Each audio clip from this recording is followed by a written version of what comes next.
All right, so in chapter 9, the kids were on the boat, and Spike and Chip started taking the boat out, and the kids had to hide in the trap door. So who knows what's going to happen here. But at the very end, they saw the tattoo on Spike's ankle.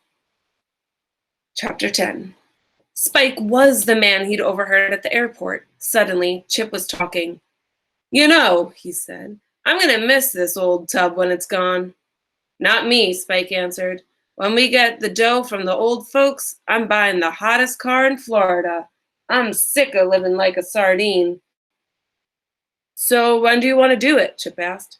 "Soon as I finish eating," Spike said. "I'll even let you have the pleasure of using the axe." Dink heard Chip laugh. "With all those cinder blocks we brought aboard, the Goose will go down in 10 seconds.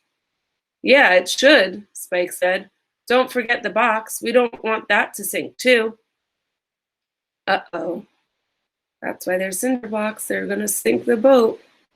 And the kids are on it. What are they going to do? Dink felt Josh grab his arm and squeeze.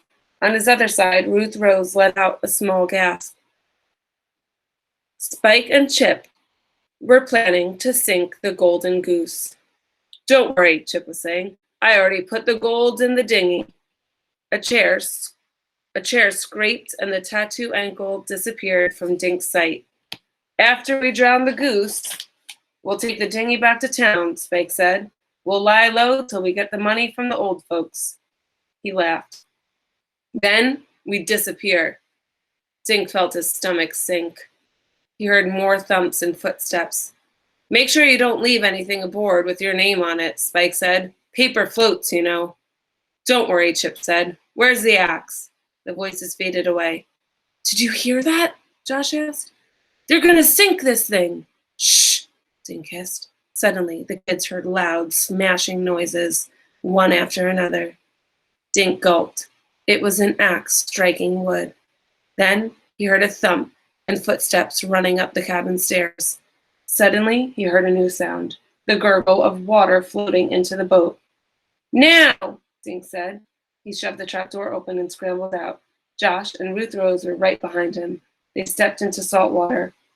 "Look!" Ruth Rose pointed to a hole in the side of the cabin. Water was rushing in. "Oh no."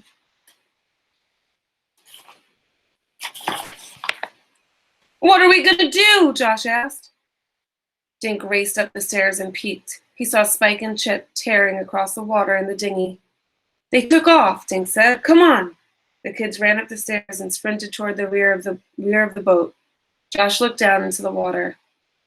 "Now what do we do?" he squeaked. "We jump!" Ruth Rose yelled. And they did. Oh gosh.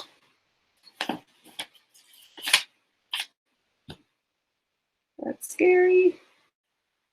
That's the end of chapter 9. Now they're stranded in the middle of the water. Oh, sorry, chapter 10. End of chapter 10.